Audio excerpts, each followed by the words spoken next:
कुल मिलाकर राज्य की आर्थिक, सामाजिक और भौतिक विकास की गति दोगुना करने के लिए मेरी सरकार पूरी तरह प्रतिबद्ध है। जय हिंद, जय कर्नाटक। ಸರ್ಕಾರ ಆರ್ಥಿಕ, ಸಾಮಾಜಿಕ, ಬೌದ್ಧಿಕ ಅಭಿವೃದ್ಧಿಗೆ ಬದ್ಧವಾಗಿದೆ ಅಂತ ಜಂಟಿ ಅಧಿವೇಶನ ಉದ್ದೇಶಿಸಿ ರಾಜ್ಯಪಾಲ ಥಾವರ್ ಚಂದ್ ಗೆಹ್ಲೋಟ್ ಭಾಷಣ ಮಾಡಿದರು.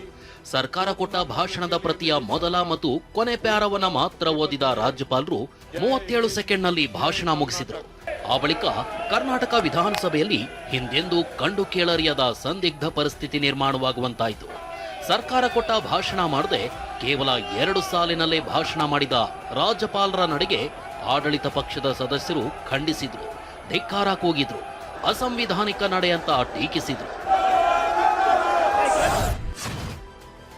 2 ಸಾಲಿನಲ್ಲಿ ಭಾಷಣ ಮಾಡಿ ವಿಧಾನಸಭೆಯಿಂದ ರಾಜ್ಯಪಾಲರು ಹೊರ ಹೋಗುವಾಗ ಕಾಂಗ್ರೆಸ್ ಸದಸ್ಯರು ಧಿಕ್ಕಾರ ಕೂಗಿದ್ರು.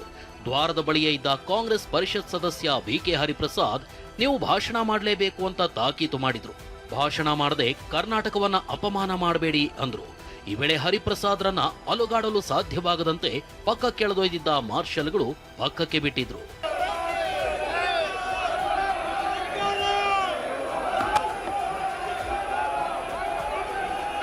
ರಾಜ್ಯಪಾಲರನ್ನ ತಡೆಯಲು ಯತ್ನಿಸೋ ವೇಳೆ ಹರಿಪ್ರಸಾದ್ ಬಟ್ಟೆ ಕೂಡ ಹರಿದಿತ್ತು.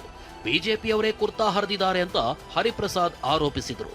ಆಕ್ಷೇಪ ಅಂಶ ಅಲ್ಲ, ಇದು it's A bound duty of the governor. Cabinet ಏನು ಡಿಸಿಷನ್ ತಗೊಂಡು ತೀರ್ಮಾನ ಮಾಡಿ ಏನು ಭಾಷಣವನ್ನು ಬರ್ಕೊಡ್ತಾರೆ, ಕ್ಯಾಬಿನೆಟ್ ಅಪ್ರೂವ್ ಮಾಡ್ತಾರೆ, ಅದನ್ನು ಓದಲೇಬೇಕು ಅವರು. ಅದರಲ್ಲಿ ಆಪತ್ತಿ ಇದೆ ಅಂತೇಳಿ ಅದನ್ನು ಭಾಷಣ ಓದೋದಿಲ್ಲ ಅಂದರೆ ಇವರು ಯಾರಂತೆ? ಇವರು ಕರ್ನಾಟಕ ರಾಜ್ಯದ ಜನಸಾಮಾನ್ಯರ ತೆರಿಗೆ ಹಣದಲ್ಲಿ ಇವರು ರಾಜಭವನದಲ್ಲಿ ಇರೋದು. ಭದ್ರತಾ ಪಡೆಯವರೆಲ್ಲ ಎಲ್ಲ ನಂದು ಎಲ್ಲ ಕಂಪ್ಲೀಟ್ ಅದು ಬಿಸಾಕಿದ್ದಾರೆ. ಭಾರತೀಯ ಜನತಾ ಪಾರ್ಟಿಯ ಶಾಸಕರು ಇದೆಲ್ಲ ಸೇರಿ ನಮಗೆ ಎಲ್ಲಿ ತನಕ ಬಂದು ಅಂದರೆ ಕೈ ಮಾಡೋ ತನಕ ಬಂದಿದ್ದಾರೆ. ರಾಜ್ಯಪಾಲರು ಕೇಂದ್ರ ಸರ್ಕಾರದ ಕೈಗೊಂಬೆಯಂತೆ ವರ್ತಿಸಿದ್ದಾರೆ. ರಾಜ್ಯಪಾಲರ ಈ ನಡೆ ಸಂವಿಧಾನ ಬಾಹಿರ ಅಂತ ಮುಖ್ಯಮಂತ್ರಿ ಸಿದ್ದರಾಮಯ್ಯ ಕಿಡಿಕಾರಿದ್ದಾರೆ. ಈ ಬಗ್ಗೆ ಸುಪ್ರೀಂ ಕೋರ್ಟ್ ಮೊರೆ ಹೋಗುವ ಬಗ್ಗೆ ಚರ್ಚೆ ಮಾಡುತ್ತೇವೆ ಎಂದಿದ್ದಾರೆ. ಇನ್ನು ಮನ್ರೇಗಾ ಯೋಜನೆಯನ್ನ ಮರುಸ್ಥಾಪನೆ ಮಾಡಬೇಕು, ಈಗ ತಂದಿರುವ ಹೊಸ ಕಾಯ್ದೆ ಕೂಡಲೇ ರದ್ದು ಮಾಡಬೇಕು ಅಂತಾನು ಮುಖ್ಯಮಂತ್ರಿಗಳು ಒತ್ತಾಯಿಸಿದ್ದಾರೆ. ರಾಜ್ಯಪಾಲರು ಕ್ಯಾಬಿನೆಟ್ ತಯಾರು ಮಾಡಿದಂಥ ಭಾಷಣವನ್ನ ಓದ್ದೇನೆ ಅವರೇ ತಯಾರು ಮಾಡಿದಂಥ ಒಂದು ಪ್ಯಾರಾ ಭಾಷಣವನ್ನು ಓದಿ ಸಂವಿಧಾನದ ವಿಧಿಗಳಿಗೆ ವಿರೋಧ ಮಾಡಿದ್ದಾರೆ. ಇಲ್ಲ, ನಾವು ಕೋರ್ಟ್ಗೆ ಹೋಗ್ಬೇಕು, ಸುಪ್ರೀಂ ಕೋರ್ಟ್ನಲ್ಲಿ ಮೊಕದ್ದಮೆಯನ್ನು ಹೂಡಬೇಕು ಬೇಡವೋ ಅಂತಕ್ಕಂಥದ್ದನ್ನು ವಿಚಾರ ಮಾಡಿ ನಿಮಗೆ ತಿಳಿಸ್ತೀನಿ. ಮನ್ರೇಗಾ ಇದಕ್ಕೂ BBG ರಾಮ್ಜಿಗೂ ವ್ಯತ್ಯಾಸ ಏನು ಅಂದರೆ ಸರ್ಕಾರ ಮೇಲೆ ಹೊರೆ ಹೊರಿಸ್ತಕ್ಕಂಥ ಕೆಲಸವನ್ನು ಕೇಂದ್ರ ಸರ್ಕಾರ. ಯಾಕೆಂತಂದರೆ ಹಿಂದೆ ವೇಜಸ್ ಪೂರಾ ಅವರೇ ಕೊಡ್ತಿದ್ರು, ಕೇಂದ್ರ ಸರ್ಕಾರನೇ ಕೊಡ್ತಾ ಇತ್ತು. ಮನ್ರೇಗಾ ಆಕ್ಟ್ ಪ್ರಕಾರ ಪೂರ ವೇಜಸ್ಸನ್ನು ಅವರೇ ಕೊಡ್ತಕ್ಕಂಥದ್ದು ಇತ್ತು. ಈಗ ರಾಜ್ಯ ಸರ್ಕಾರ 40%, ಕೇಂದ್ರ 60% ಅಂತ ಮಾಡಿದ್ದಾರೆ. ರಾಜ್ಯಪಾಲ ಥಾವರ್ ಚಂದ್ ಗೆಹ್ಲೋಟ್ ನಡೆಯನ್ನ ತಮಿಳುನಾಡು ಮುಖ್ಯಮಂತ್ರಿ MK ಸ್ಟಾಲಿನ್ ಖಂಡಿಸಿದ್ದಾರೆ. ಎಕ್ಸ್ ಖಾತೆಯಲ್ಲಿ ಪೋಸ್ಟ್ ಮಾಡಿರುವ ಸ್ಟಾಲಿನ್ ಬಿಜೆಪಿಯೇತರ ಸರ್ಕಾರಗಳು ಇರುವೆಡೆ ಇಂಥ ವರ್ತನೆ ಕಾಮನ್ ಆಗಿದೆ ಅಂತ ತಿಳಿದಿದ್ದಾರೆ. ರಾಜ್ಯಪಾಲ ಗೆಹ್ಲೋಟ್ ಕೇಂದ್ರದ ಏಜೆಂಟ್ ರಂತೆ ವರ್ತಿಸುತ್ತಿದ್ದಾರೆ. ಮೊದಲು ತಮಿಳುನಾಡು, ಕೇರಳದಲ್ಲಿ ಇಂಥ ಘಟನೆ ನಡೆದಿತ್ತು. ಇದೀಗ ಕರ್ನಾಟಕದಲ್ಲೂ ಇಂಥ ಘಟನೆ ನಡೆದಿದೆ. ಬಿಜೆಪಿಯೇತರ ಸರ್ಕಾರಗಳು ಇರೋ ರಾಜ್ಯಗಳಲ್ಲಿ ರಾಜ್ಯಪಾಲರಿಂದ ಇಂತಹ ವರ್ತನೆ ಸಂವಿಧಾನದ ಆಶಯಕ್ಕೆ ಪೂರಕವಾಗಿಲ್ಲ. ಇದು ರಾಜ್ಯ ಕೇಂದ್ರದ ಸಂಬಂಧಗಳಲ್ಲಿ ಬಿರುಕು ತರುತ್ತೆ. ಇನ್ಮುಂದೆ ಅಧಿವೇಶನಗಳನ್ನ ರಾಜ್ಯಪಾಲರ ಭಾಷಣದಿಂದ ಆರಂಭಿಸೋ ಪ್ರಕ್ರಿಯೆಗೆ ಬ್ರೇಕ್ ಹಾಕಬೇಕು. ಈ ಸಂಬಂಧ ಸಮಾನ ಮನಸ್ಕ ಇತರೆ ಪಕ್ಷಗಳ ಜೊತೆ DMK ಚರ್ಚೆ ನಡೆಸಲಿದೆ. ದೆಹಲಿಯಲ್ಲಿ ರಚನಾತ್ಮಕ ಕಾಂಗ್ರೆಸ್ ರಾಷ್ಟ್ರೀಯ ಮನ್ರೇಗಾ ಕಾರ್ಮಿಕರ ಸಮಾವೇಶ ಆಯೋಜಿಸಿದ್ದ ಕಾರ್ಯಕ್ರಮದಲ್ಲಿ ಲೋಕಸಭಾ ವಿಪಕ್ಷ ನಾಯಕ ರಾಹುಲ್ ಗಾಂಧಿ ಹಾಗೂ AICC ಅಧ್ಯಕ್ಷ ಮಲ್ಲಿಕಾರ್ಜುನ ಖರ್ಗೆ ಭಾಗಿಯಾಗಿದ್ದರು. ಈ ವೇಳೆ ನರೇಗಾ ರದ್ದು ಮಾಡುವ ಮೂಲಕ ಜನರ ನೆನಪಿನಿಂದ ಮಹಾತ್ಮ ಗಾಂಧೀಜಿಯವರ ಹೆಸರನ್ನ ಅಳಿಸಿ ಹಾಕುವ ಪ್ರಯತ್ನಕ್ಕೆ ಕೇಂದ್ರ ಸರ್ಕಾರ ಮುಂದಾಗಿದೆ ಅಂತ AICC ಅಧ್ಯಕ್ಷ ಮಲ್ಲಿಕಾರ್ಜುನ ಖರ್ಗೆ ಕಿಡಿಕಾರಿದ್ದಾರೆ. ಮುಂಬರುವ ಪಾರ್ಲಿಮೆಂಟ್ ಬಜೆಟ್ ಅಧಿವೇಶನದಲ್ಲಿ ಈ ವಿಷಯವನ್ನ ಬಲವಾಗಿ ಪ್ರಸ್ತಾಪಿಸಲಿದೆ ಎಂದಿದ್ದಾರೆ.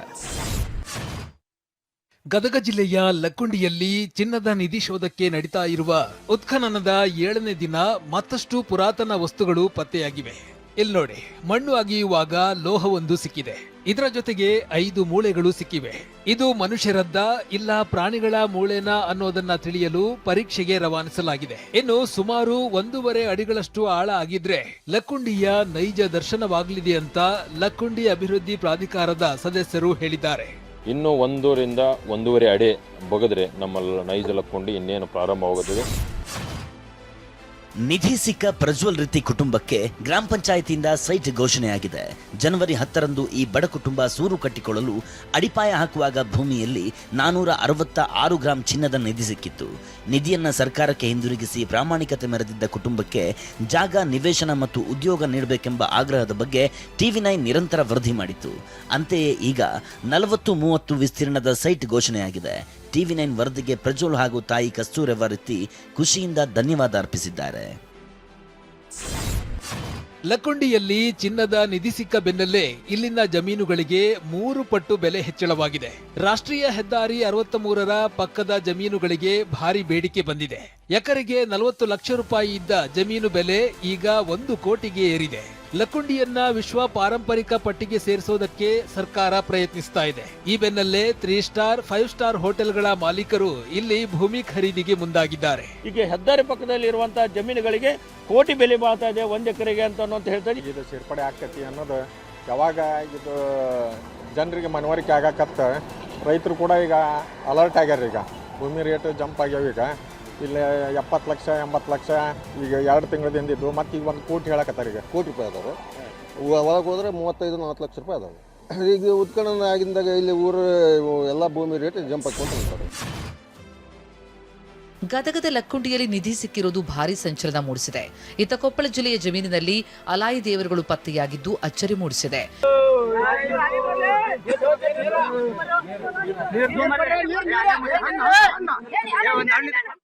ಕುಷ್ಟಗಿ ತಾಲೂಕಿನ ಬಾದಿಮನಾಳ ಗ್ರಾಮದ ಯಮನೂರಪ್ಪ ಗೊಣ್ಣಾಗರ್ ಎಂಬುವರ ಜಮೀನಿನ ಹುತ್ತವನ್ನ ಅಗೆಯಲಾಯಿತು.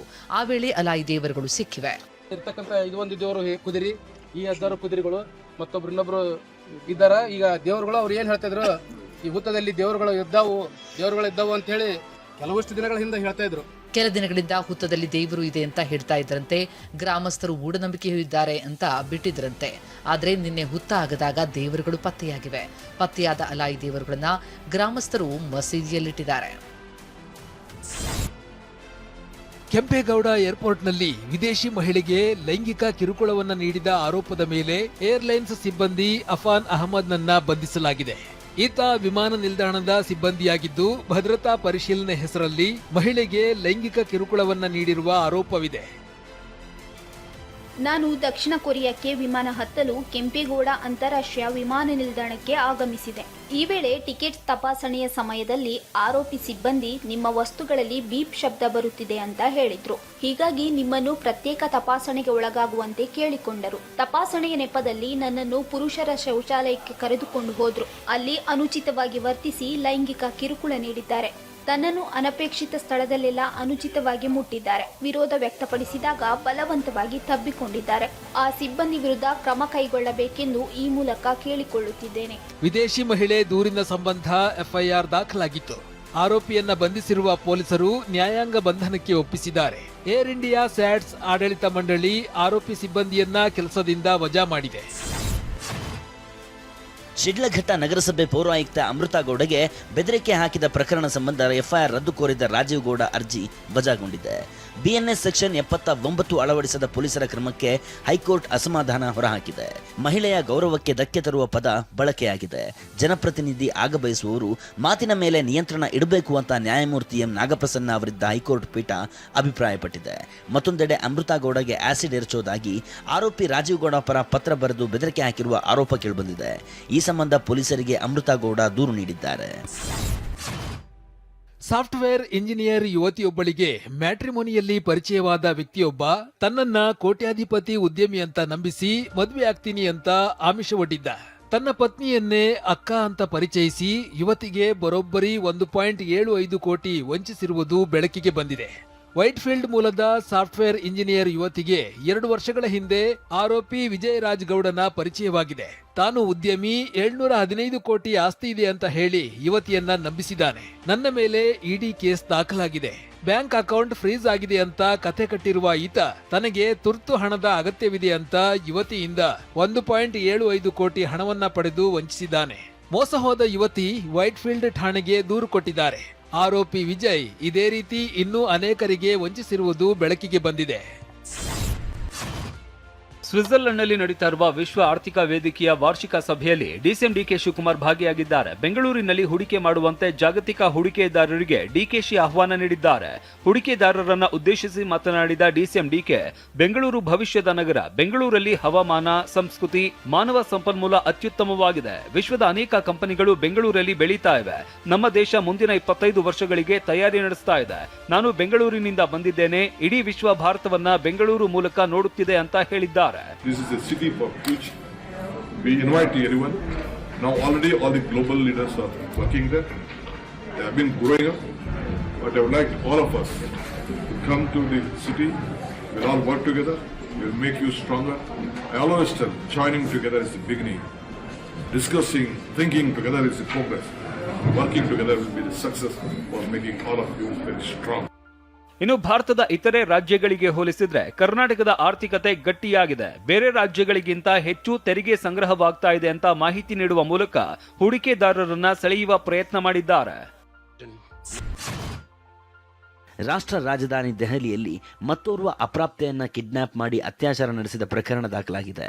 ದೆಹಲಿಯ ಟ್ರಾಫಿಕ್ ಸಿಗ್ನಲ್ನಲ್ಲಿ ಹೂವು ಮಾರುತ್ತಿದ್ದ 11 ವರ್ಷದ ಬಾಲಕಿಯನ್ನ ಈ ರಿಕ್ಷಾ ಚಾಲಕ ಅಪಹರಿಸಿ ಅತ್ಯಾಚಾರವೆಸಗಿದ್ದಾನೆ. ನಂತರ ಬಾಲಕಿಯನ್ನ ಪ್ರಜ್ಞೆ ತಪ್ಪಿದ ಸ್ಥಿತಿಯಲ್ಲಿ ಕಾಡಿನಲ್ಲಿ ಬಿಟ್ಟು ಪರಾರಿಯಾಗಿದ್ದಾನೆ. ಪ್ರಕರಣ ದಾಖಲಿಸಿಕೊಂಡ ದೆಹಲಿ ಪೊಲೀಸರು 300ಕ್ಕೂ ಹೆಚ್ಚು ಸಿಸಿಟಿವಿ ಪರೀಕ್ಷೆ ನಡೆಸಿ 40 ವರ್ಷದ ಆರೋಪಿಯನ್ನ ಅರೆಸ್ಟ್ ಮಾಡಿದ್ದಾರೆ. ಯುನೈಟೆಡ್ ಅರಬ್ ಎಮಿರೇಟ್ಸ್ನಲ್ಲಿ ವಿವಿಧ ಪ್ರಕರಣಗಳಲ್ಲಿ ಶಿಕ್ಷೆಗೊಳಪಟ್ಟಿದ್ದ 900 ಭಾರತೀಯರಿಗೆ ಬಿಡುಗಡೆ ಭಾಗ್ಯ ಸಿಕ್ಕಿದೆ.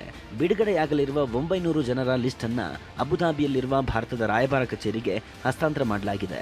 ಯುನೈಟೆಡ್ ಅರಬ್ ಎಮಿರೇಟ್ಸ್ ಅಧ್ಯಕ್ಷ ಶೇಖ್ ಮೊಹಮ್ಮದ್ ಬಿನ್ ಜಯಾದ್ ಅಲ್ ನಾಹ್ಯಾನ್ ಆದೇಶದ ಮೇರೆಗೆ ಭಾರತೀಯರು ಬಿಡುಗಡೆಯಾಗಲಿದ್ದಾರೆ.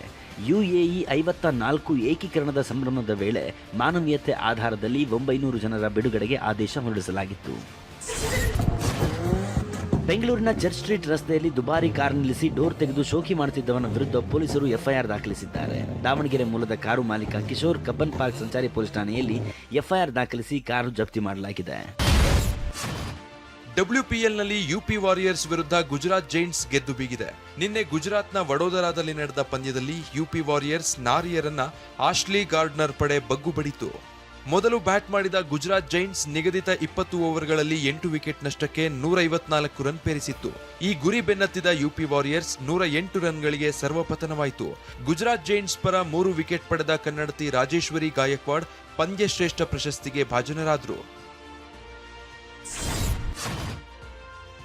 ಭಾರತದಲ್ಲಿ ನಡೆಯಲಿರುವ ಟಿ20 ಕ್ರಿಕೆಟ್ ವಿಶ್ವಕಪ್ನಿಂದ ಬಾಂಗ್ಲಾದೇಶ ಔಟ್ ಆಗಿದೆ. ಭಾರತದಲ್ಲಿ ಕ್ರಿಕೆಟ್ ಆಡದಿರುವ ನಿರ್ಧಾರಕ್ಕೆ ಬಾಂಗ್ಲಾ ಬಂದಿದೆ. ಈಗಾಗಲೇ ಬಾಂಗ್ಲಾದೇಶ ಕ್ರೀಡಾ ಸಲಹೆಗಾರ ಆಸಿಫ್ ನಜ್ರುಲ್ ಮಾಧ್ಯಮಗಳಿಗೆ ಹೇಳಿಕೆ ನೀಡಿದ್ದು, ಈ ಬಗ್ಗೆ ಐಸಿಸಿಯಿಂದ ಅಧಿಕೃತ ಆದೇಶವಷ್ಟೇ ಬಾಕಿ ಇದೆ. ಆರ್ಸಿಬಿ ಫ್ರಾಂಚೈಸಿಯನ್ನ ಖರೀದಿ ಮಾಡಲು ಉದ್ಯಮಿ ಆಧಾರ್ ಪೂನಾವಾಲಾ ತಯಾರಿ ಆರಂಭಿಸಿದ್ದಾರೆ. ಈ ಬಗ್ಗೆ ಅಧಿಕೃತವಾಗಿ ಸೋಷಿಯಲ್ ಮೀಡಿಯಾ ಎಕ್ಸ್ನಲ್ಲಿ ಆಧಾರ್ ಪೂನಾವಾಲಾ ಟ್ವೀಟ್ ಮಾಡಿದ್ದಾರೆ. ಮುಂದಿನ ಕೆಲ ದಿನಗಳಲ್ಲಿ ಐಪಿಎಲ್ನ ಅತ್ಯುತ್ತಮ ತಂಡಗಳಲ್ಲಿ ಒಂದಾದ ರಾಯಲ್ ಚಾಲೆಂಜರ್ಸ್ ಬೆಂಗಳೂರು ತಂಡಕ್ಕಾಗಿ ಬಲವಾದ ಮತ್ತು ಸ್ಪರ್ಧಾತ್ಮಕ ಬಿಡ್ ಮಾಡಲಾಗುವುದು.